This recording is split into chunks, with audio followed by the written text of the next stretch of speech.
Image de la traversée d'un siècle. Une 140C de 1917 salue un TGV de l'an 2000.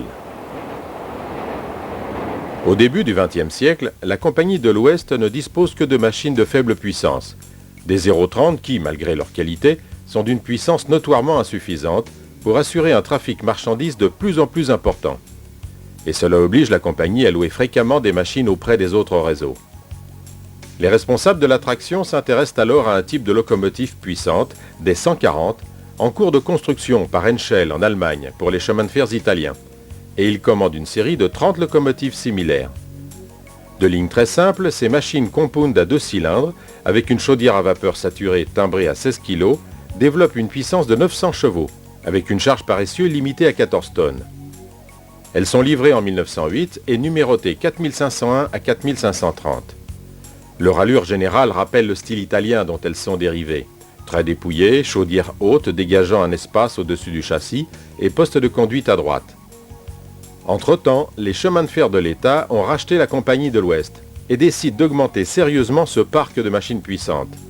Ils commandent donc à l'industrie française, cette fois, une nouvelle série de consolidations inspirées du type précédent.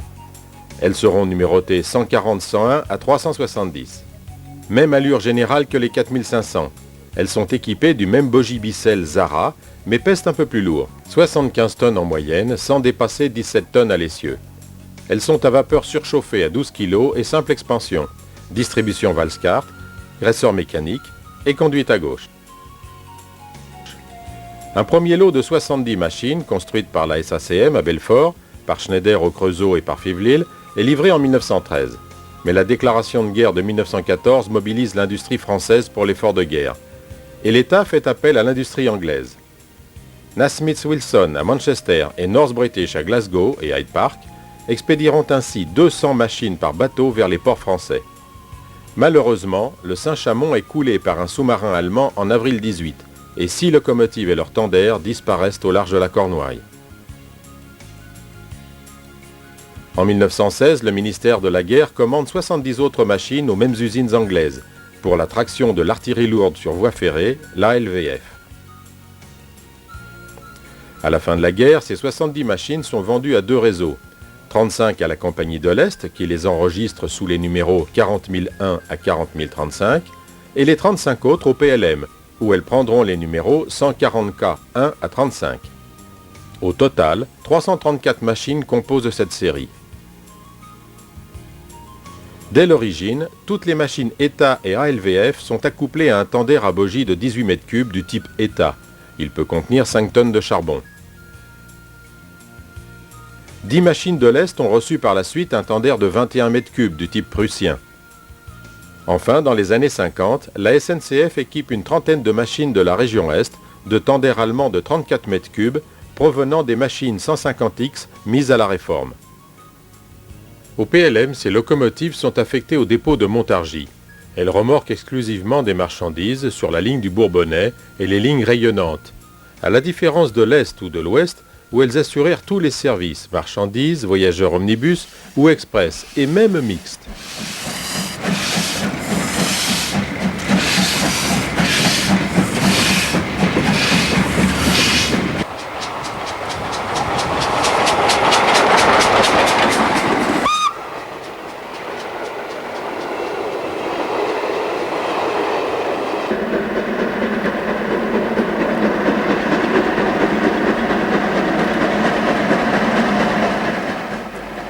Dans les années 30, les qualités de traction des 140 de la série ETA et le retimbrage des chaudières à 14 kg permettent de leur faire remorquer des trains de plus en plus longs et lourds.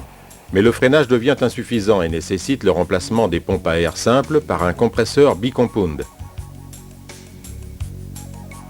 D'autres modifications sont apportées à certains lots de machines, comme le montage d'une pompe réchauffeur ACFI, comme ici sur la 172, ou Worthington sur la 238, ou du type d'Abeg sur la 298. Ici, c'est une porte de boîte à fumée type Nord et un échappement Lemaître qui ont été montés. Au long des années, d'autres modifications ont été apportées. Une prise de vapeur pour le chauffage des rames voyageurs, des réservoirs d'air supplémentaires et d'autres petits ajouts, toujours mineurs, puisque ces machines donnaient toute satisfaction, tant en conduite qu'en entretien. En 1938, la nouvelle SNCF regroupe toutes les locomotives de ce type dans la série 140C, 1 à 370. Mais comme beaucoup d'autres, ces machines allaient vivre une bien mauvaise période. La guerre allait provoquer de nombreux dégâts par bombardement, sabotage ou réquisition par l'armée allemande qui trouva ces locomotives à son goût. 230 machines sur les 334 furent réquisitionnées et roulèrent sur les voies des pays occupés, jusqu'en Pologne et en Russie. Certaines furent récupérées en plus ou moins mauvais état, mais d'autres disparurent corps et biens, comme celle-ci, la C11, disparue quelque part en Pologne.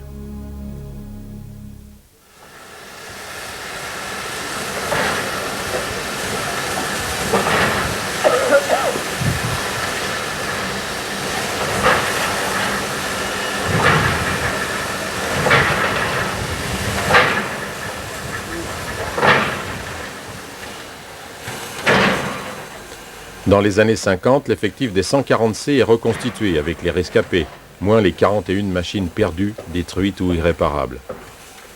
En plus de ses propres machines, dont une seule manque à l'appel, le réseau de l'Est récupère les machines du PLM et une trentaine de celles de l'Ouest, pour en totaliser environ 140 en 1955.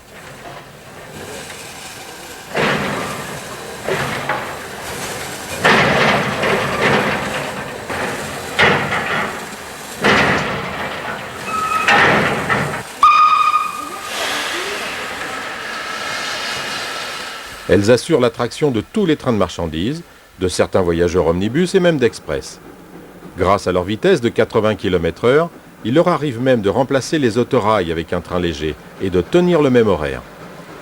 Comme elles sont réparties dans un grand nombre de dépôts, Noisy, Troyes, Belfort, Reims, Verdun, Chalindrey, Nancy, elles parcourent toutes les petites lignes sans restriction, grâce à leur charge à l'essieu limitée à 17 tonnes.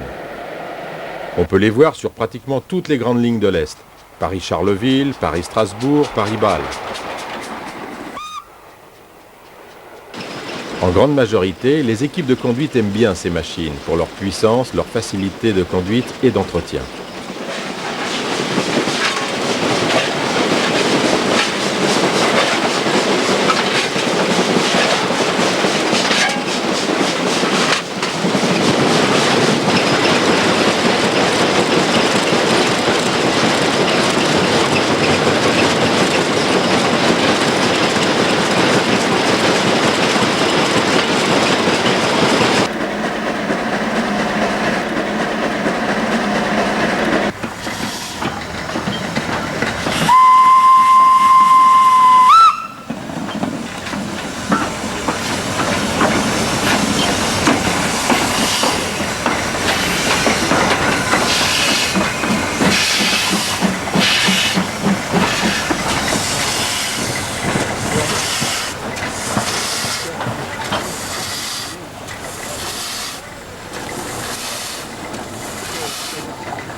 Au début des années 50, le réseau de l'Ouest ne dispose plus que de 150 locomotives contre les 264 des années 20. Mais elles assurent l'attraction des trains de marchandises et aussi de voyageurs sur toutes les lignes du réseau. Paris-Le Havre, Paris-Cherbourg et autour de nombreux dépôts, Rennes, Nantes, Saint-Brieuc, La Rochelle. Mais contrairement au réseau de l'Est, les grandes artères sont plutôt réservées aux Mikado des séries 141C, P ou R pour la traction des trains lourds.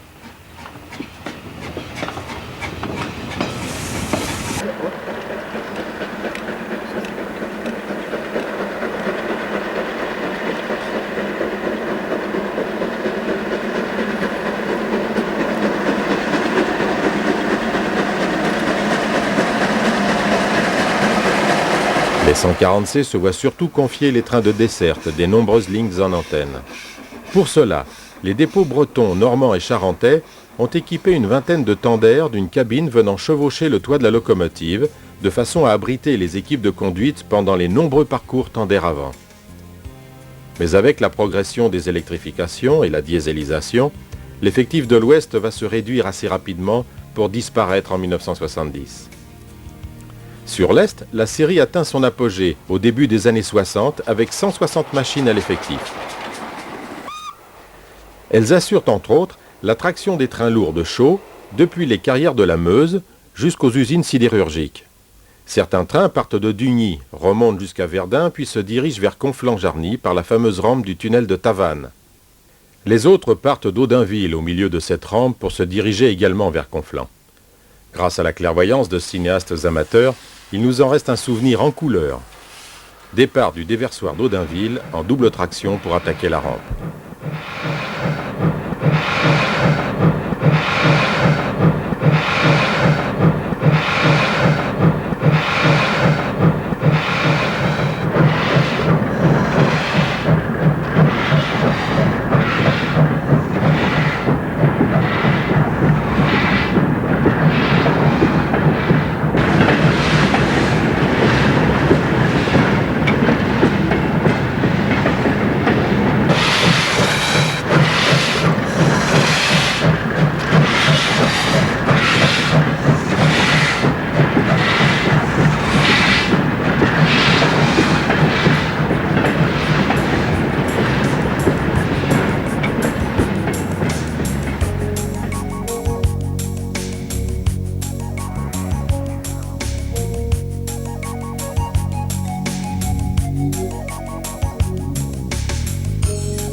À la gare d'Aix-à-Beaucourt, la première machine est dételée et va redescendre à Verdun sur l'autre voie.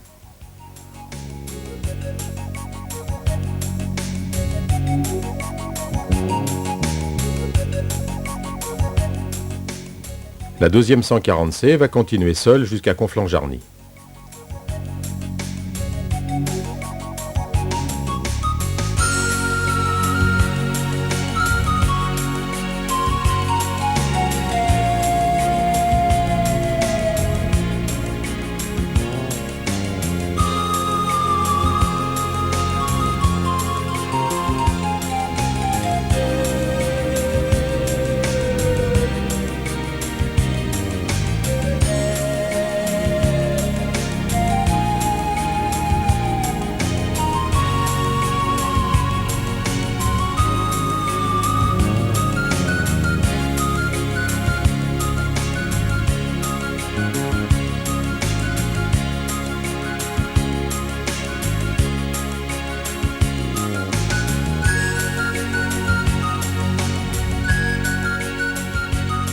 La rame arrive à Conflans-Jarny où elle va être reprise en traction électrique.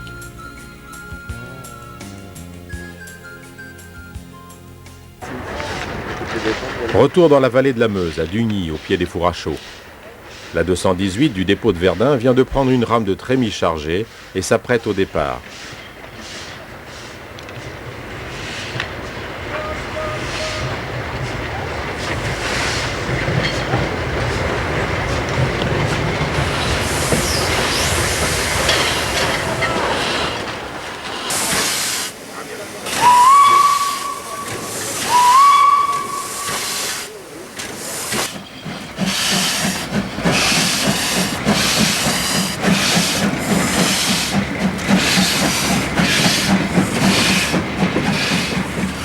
La rame n'est pas trop lourde aujourd'hui, il n'y a pas de pouce en queue.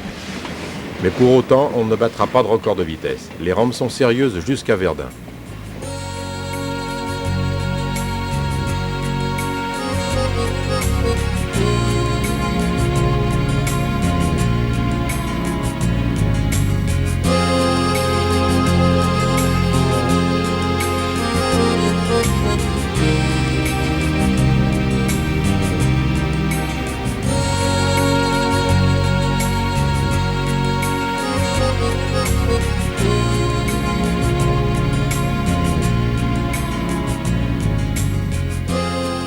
Arrivés à Verdun, les rames de Trémy sont quelquefois regroupées pour partir sur Conflans avec une machine en pousse jusqu'au fait de Tavannes. Ou bien, et à ce moment-là en double traction, les 140C prennent en complément une rame de Trémy de charge moyenne en passant à Audinville.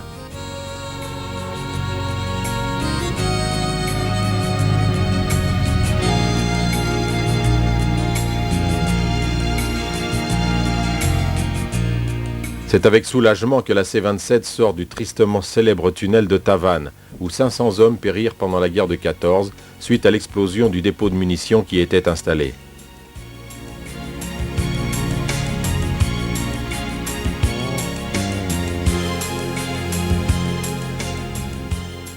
Quand les rames d'Audinville sont chargées au maximum, au taf comme disent les cheminots, les doublettes de 140C montent haut le pied de Verdun jusqu'à l'embranchement.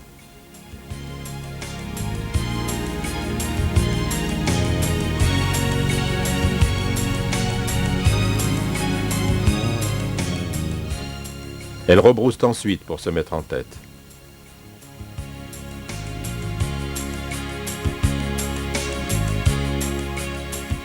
Le démarrage a lieu pratiquement en pleine rampe, 15 pour 1000 jusqu'au tunnel de Tavannes.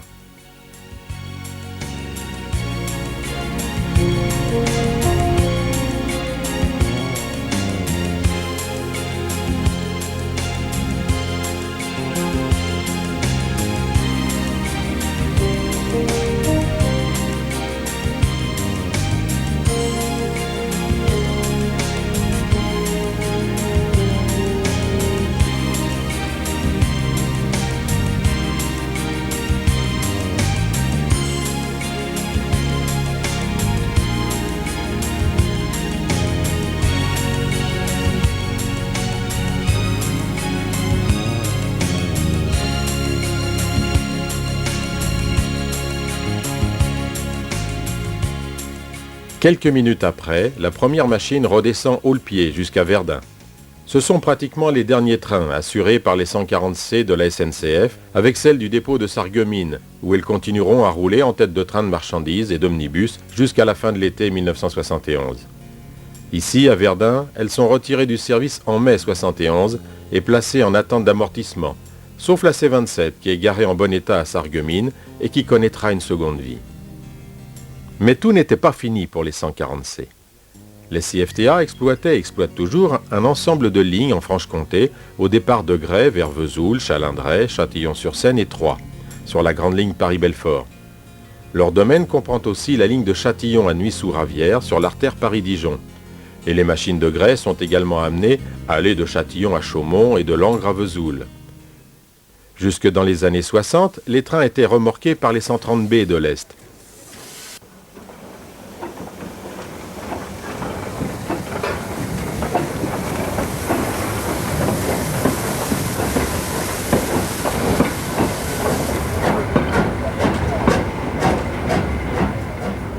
Elles assuraient vaillamment aussi bien les trains de marchandises que les voyageurs. Faciles à conduire et à entretenir, elles convenaient bien aux lignes parcourues, d'autant que leur faible autonomie n'était pas un problème au vu des longueurs de ces lignes.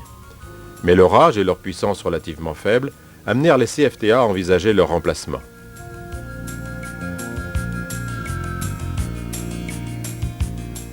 En 1963, les premières 140C font leur apparition. De 2 unités en 1963, leur effectif va atteindre 13 machines en 1972.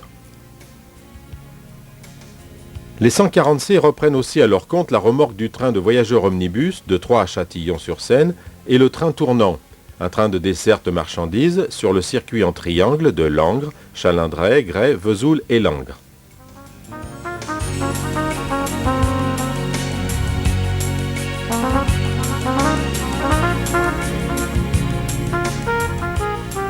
Elles sont employées aussi à la traction des trains de marchandises facultatifs sur la ligne Gray-Châtillon-3, sur laquelle des rames complètes sont fréquemment mises en circulation pour le transport de céréales, d'engrais, de granulats et de produits métallurgiques pour une tréfilerie embranchée à Sainte-Colombe-sur-Seine.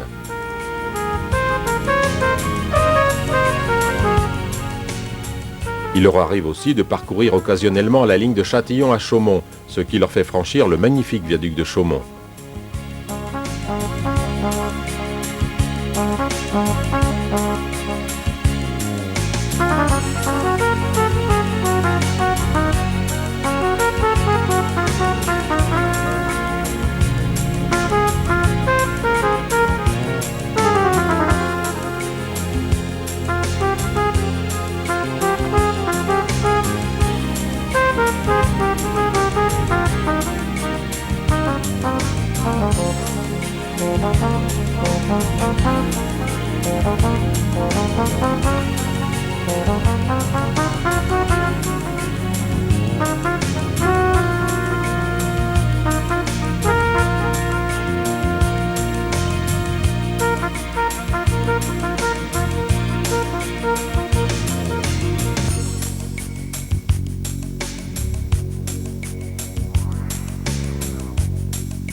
Leur utilisation principale reste celle des trains collecteurs ou de desserte, avec leurs nombreux démarrages et arrêts et les manœuvres en gare pour laisser ou prendre des wagons.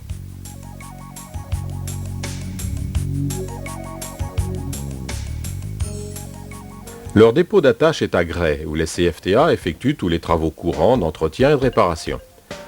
Certes, les installations sont restées traditionnelles, à l'ancienne, et les trémies de chargement du charbon, les toboggans, sont ici inconnus.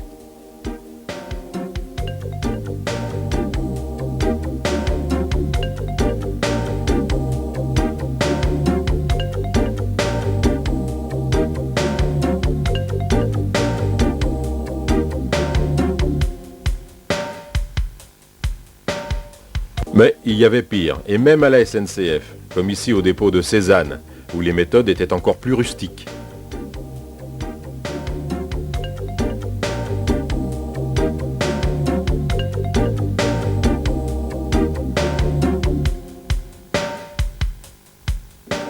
Depuis quelque temps déjà, la traction vapeur en France se faisait de plus en plus rare, et les amateurs, sentant la fin se rapprocher, organisaient des trains spéciaux pour immortaliser sur pellicule les derniers panaches et sentir encore cette bonne odeur d'huile chaude et de charbon. C'est la C66 du dépôt de Verdun qui ouvrit le bal en juin 1969 en tractant un train spécial sur la ligne de Saint-Dizier à Doulevant-le-Château, au nord de Chaumont. Le train était affrété par la FAX, la Fédération des Amis des chemins de fer secondaires, et était composé de voitures à 3 essieux, les 3 pattes.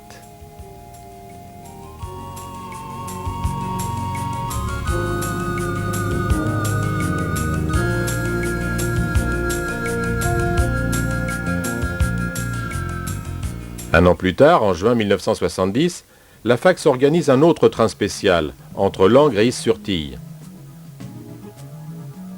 On le voit ici au départ de la gare de Culmont-Chalindray, remorqué par la 343 du dépôt de Gray. Le train, toujours composé des fameuses 3 pattes, se dirige vers Gray par la ligne directe passant par Champlitte et Ouarrières.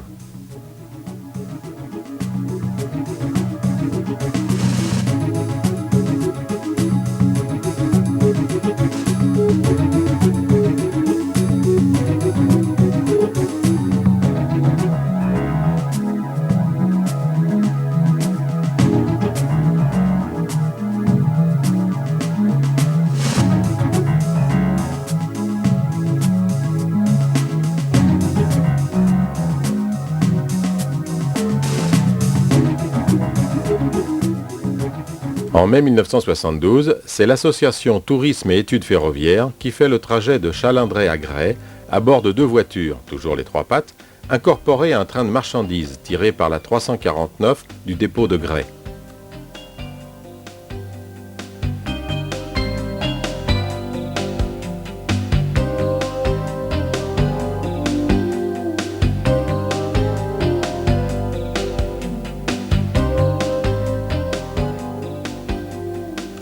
Les manœuvres de ce train mixte dans chaque gare permettront aux participants de se plonger complètement dans l'ambiance de ces trains de desserte, si caractéristiques des lignes de campagne.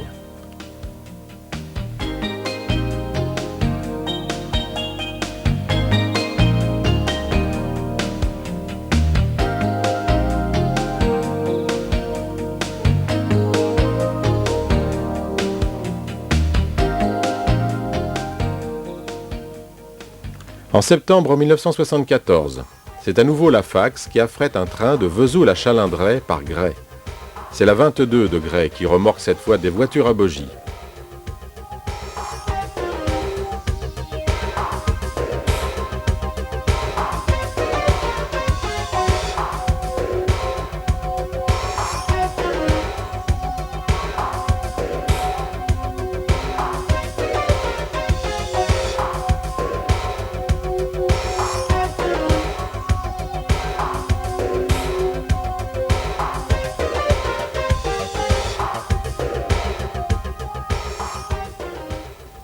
Enfin, en octobre 1975, c'est l'association des anciens et amis de la traction vapeur, la 3ATV, qui fait le trajet de Nuit-sous-Ravière à Châtillon et Chaumont à bord d'une rame de 3 pattes, toujours elle, tirée par la C38.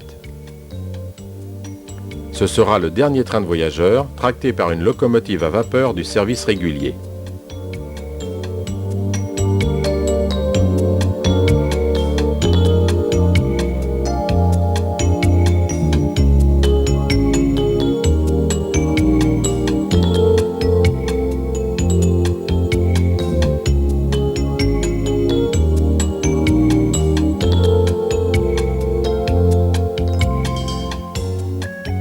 Remplacées par les diesels, les dernières 140C font leurs adieux après 60 ans de bons et loyaux services. Le 20 novembre, les 2 dernières machines louées au CFTA sont rendues à la SNCF qui les réforme aussitôt. Mais là encore, tout n'est pas fini. Des amateurs, particuliers ou en association, acquièrent des machines pour les restaurer.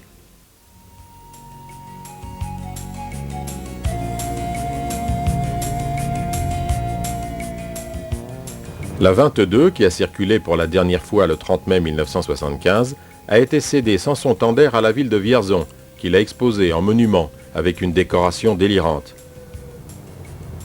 Puis elle a été acquise par un particulier en vue de sa restauration aux Ifs, en Normandie.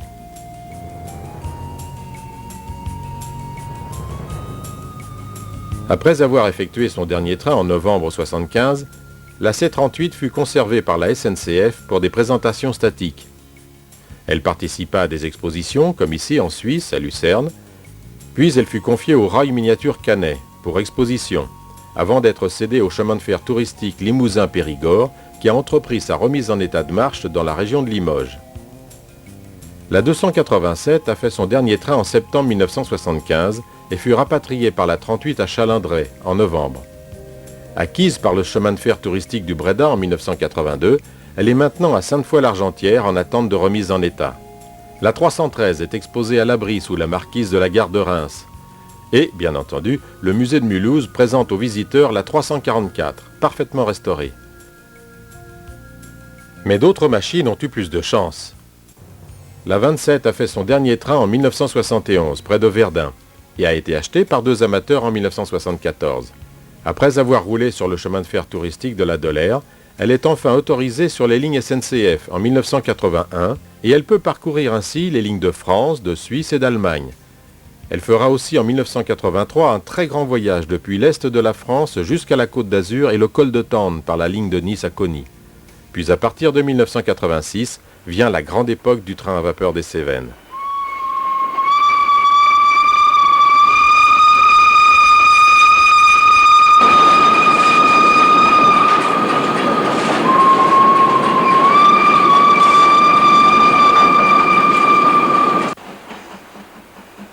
La Compagnie internationale des trains express à vapeur, la CITEV, fondée par les 2 propriétaires de la machine, exploite en chemin de fer touristique la ligne d'Anduze à Saint-Jean-du-Gard, dans les Cévennes, non loin de Nîmes.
Depuis le milieu des années 90, cette machine est arrêtée, car elle doit subir des travaux importants sur la chaudière. Une deuxième 140C est en état de marche et assure de nombreux trains spéciaux sur les lignes SNCF. C'est la 140C 231.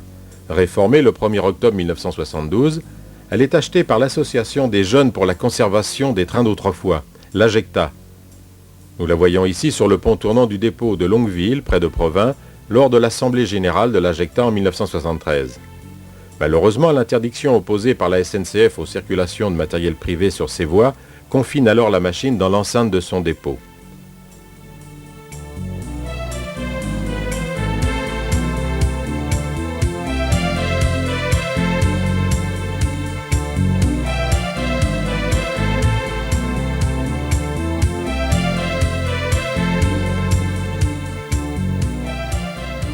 À partir de 81, l'interdiction est levée et la 231 va pouvoir bouger. On la voit ici, en pression, à la fête de la vapeur en gare de Provins en avril 1984, en compagnie de la 230G 353, de la 231G 558 et de la petite mais célèbre 030, la Rimocourt. Puis commence une longue série de voyages à travers la France, en toute saison, avec souvent des parcours d'acheminement entre Longueville et Paris.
La voici sur un parcours Paris-Rouen en tête de la belle rame de l'AJECTA, avec un fourgon postal à 2 essieux, des voitures des anciennes compagnies, une voiture restaurant et la voiture Pullman.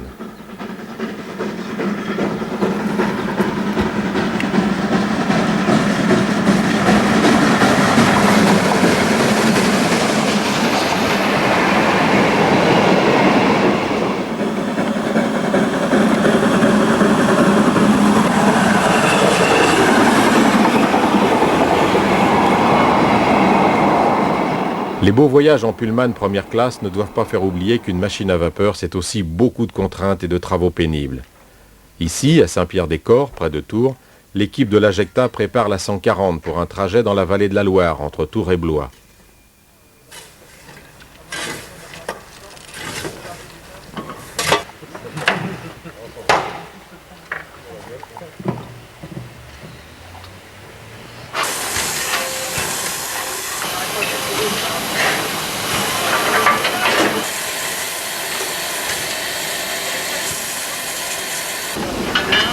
Alors les 2 mètres, ils sont pris chez vous.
La troisième machine de la série en état de marche, c'est la 140C 314.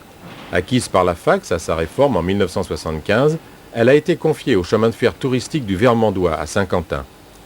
Cette association en assure l'entretien et la fait circuler sur la ligne Saint-Quentin-Origny, dans l'Aisne, et en tête de nombreux trains spéciaux sur les lignes SNCF.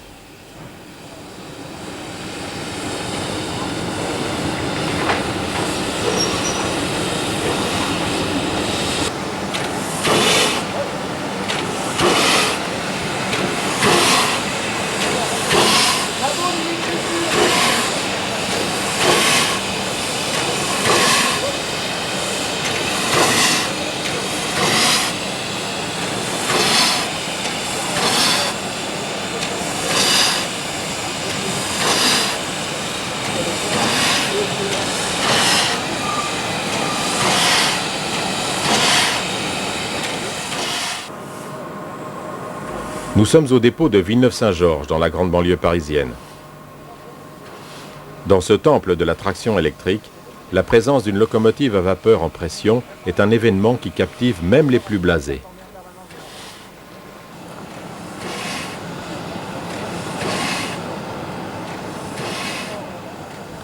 À l'occasion du centenaire du métro parisien, la 314 est venue à Paris pour tracter des navettes sur la ligne du RER A.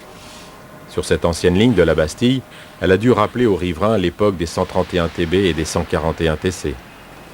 Aujourd'hui, c'est le retour à Saint-Quentin. Mais il fait. Ah oui, d'accord, vite. Moi, on a pas. Je me demandais ce qu'il voulait dire. Ah, je t'ai vu ce qu'elle avait marqué.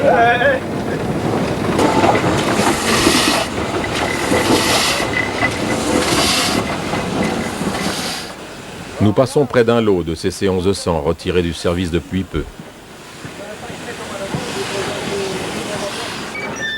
Changement de marche, la pression est bonne, on va pouvoir y aller.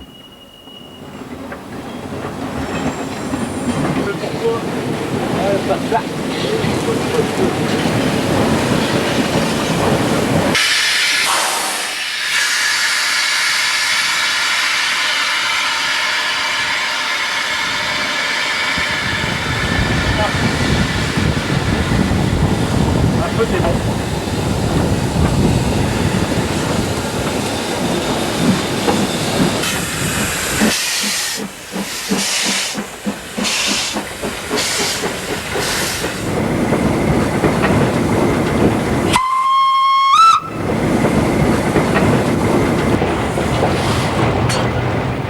Nous avons emprunté le raccordement de la Grande Ceinture et nous franchissons les voies du Grand Triage de Villeneuve-Saint-Georges.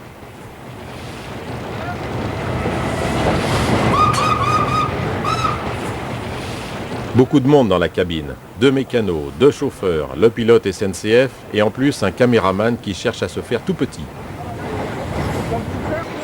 Après avoir récupéré nos voitures à Valenton, nous filons par la Grande Ceinture vers le Landy, au nord de Paris.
Le Landy.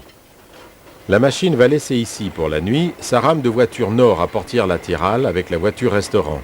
Et elle est remisée au dépôt de la Plaine.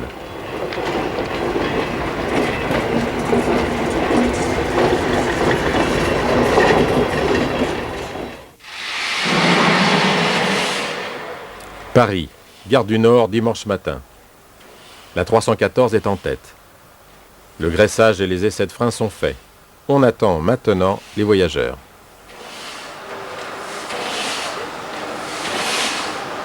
Faire le frein, là, il va falloir que je réalimente. C'est bon.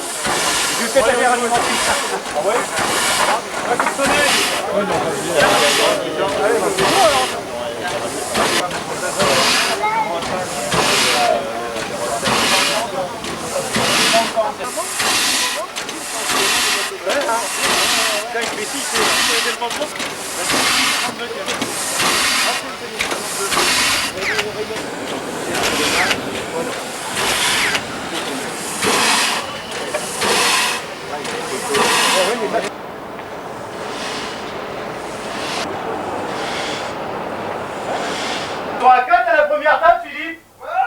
Là aussi, la pression monte. Dernier préparatif avant l'arrivée des voyageurs affamés.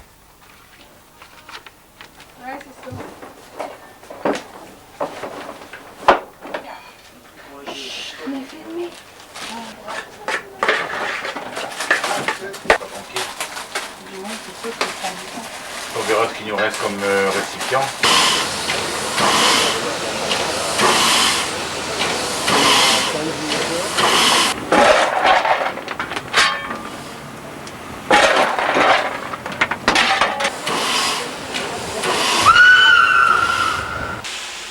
« 11h30, départ.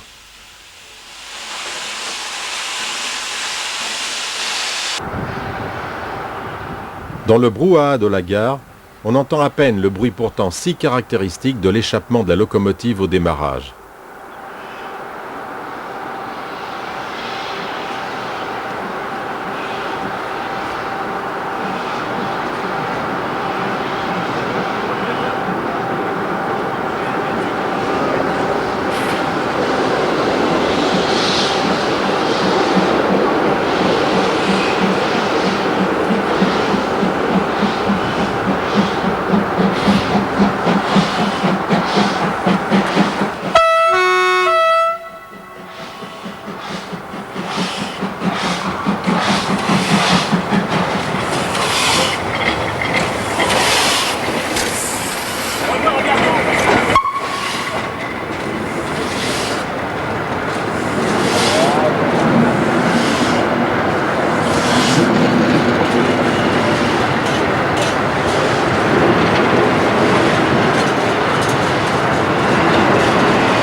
Nous roulons maintenant sur la grande ligne de Jeumont par Senlis.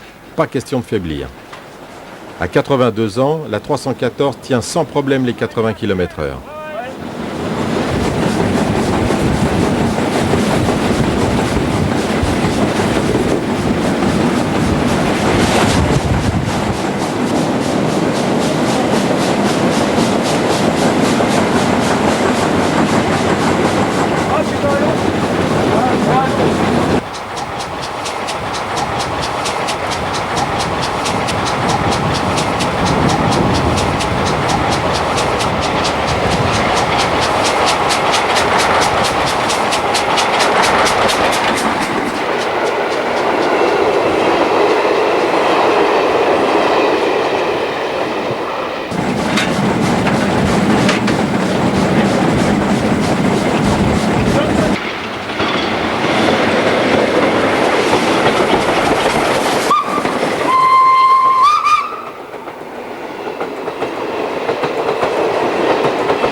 Arrivé au pas à Villers-Cotterêts.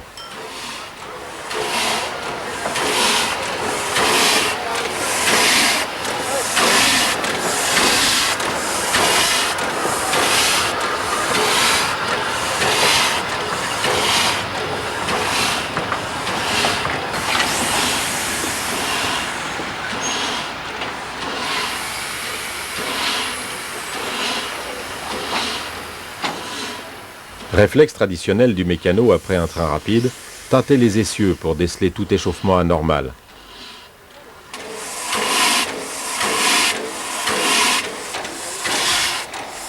Prise d'eau et manœuvre, sans précipitation, la halte est longue.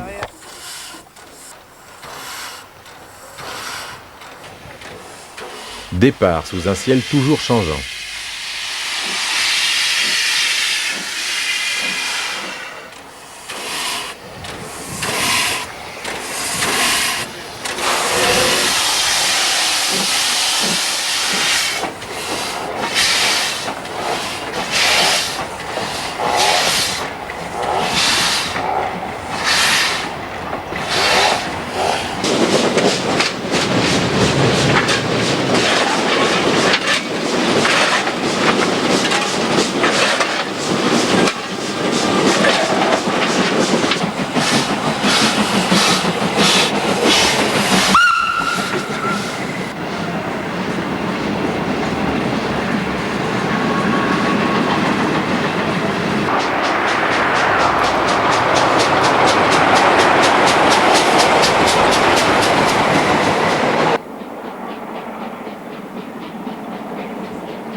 Après avoir passé la gare de Vierzy, nous entrons dans le tunnel du même nom qui a été mis à voie unique à la suite du terrible accident de 1972.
Allant, la machine va être coupée, puis après avoir fait le tour, elle va être attelée en queue du train pour rebrousser en direction de Tergnier et Saint-Quentin.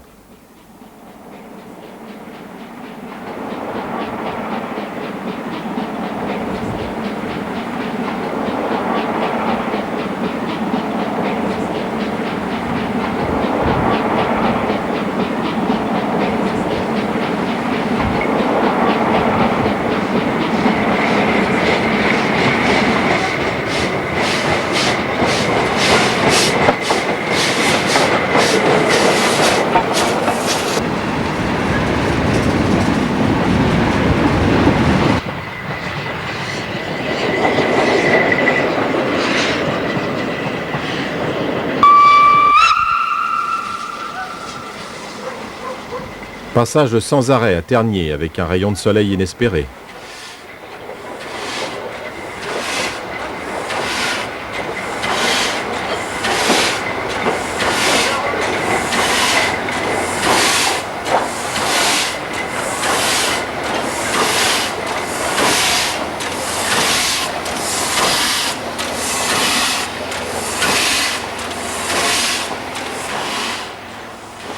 Saint-Quentin, terminus, tout le monde descend.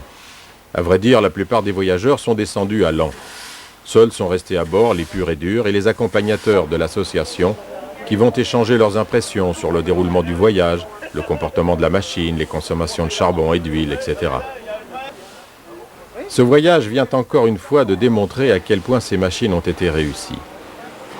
D'une conception simple, une bonne production de vapeur, facile à conduire et à entretenir, elles ont toujours été appréciées par les mécanos et les chauffeurs. Leur longévité, plus de 60 ans de service, prouve aussi leur robustesse. Et, comme on vient de le voir, à 80 ans, elles courent encore comme des jeunettes.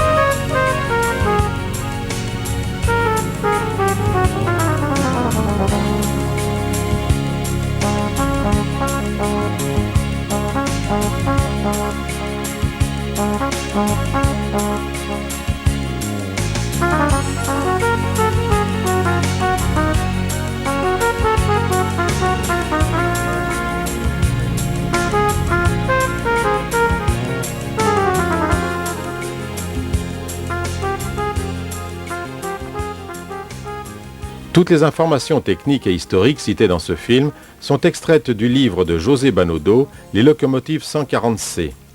Dans cet ouvrage, vous trouverez en plus une multitude de renseignements et de photos sur la longue carrière de ces belles machines. Le livre est toujours disponible aux éditions du Cabri.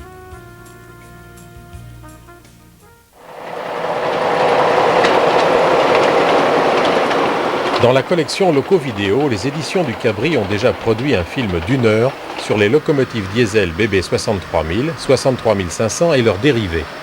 Dans ce film, après le détail de leur constitution, on voit ces machines à l'œuvre aussi bien sur une ligne de la campagne lorraine qu'en tête de train d'hydrocarbures de 1500 tonnes dans les Bouches-du-Rhône, mais aussi sur les voies privées d'une cimenterie dans une version entièrement télécommandée. Ce film, c'est 55 minutes en compagnie des vétérans du diesel.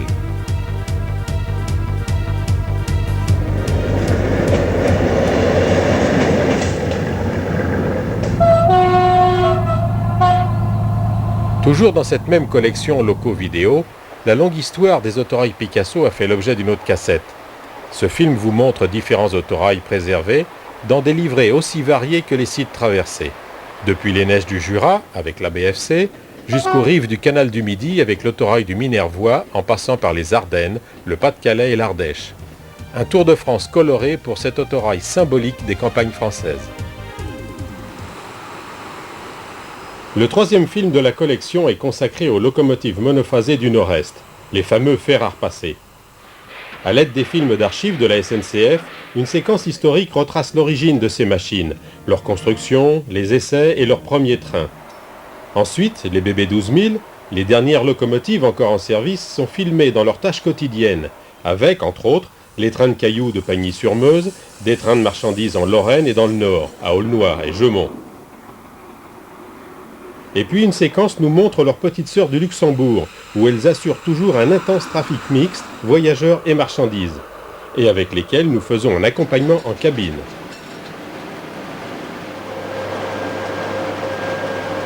Un film de 70 minutes d'une grande richesse d'images.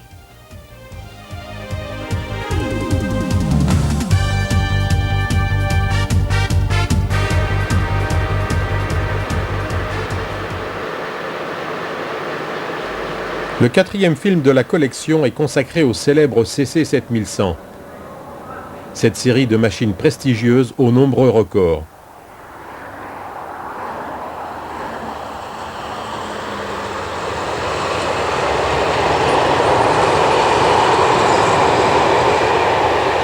Après une séquence historique qui retrace la genèse de cette machine et les records du monde de 1954 et 1955, on les voit dans leur dernière affectation autour d'Avignon, dans le golfe de Fos, la vallée du Rhône, mais aussi en Languedoc jusqu'à Cerbère et sur la ligne du Boulou.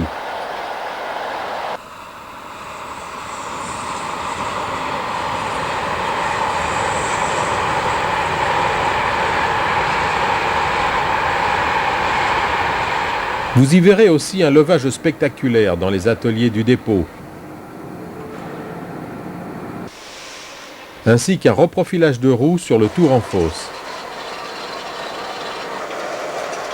Et pour finir en beauté, nous vous emmènerons dans la cabine de la fameuse CC 7107 pour un accompagnement sur la ligne de fosse dans la plaine de l'Accro.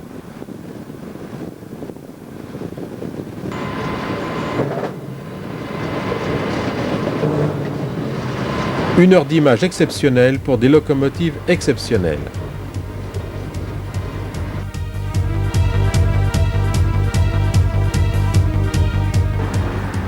Les nouvelles rames Z23500, les TER2N, sont le sujet du 5e film de la collection. Après description générale de la rame, on embarque avec le conducteur pour découvrir la magnifique ligne de la Côte d'Azur.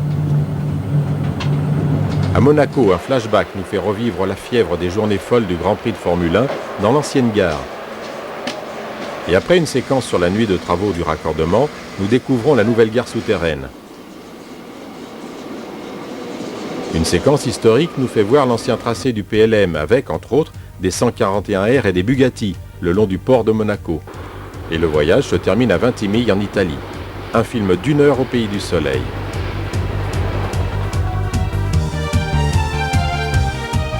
Tous ces films sont disponibles en cassette, VHS, PAL et SECAM aux éditions du Cabri.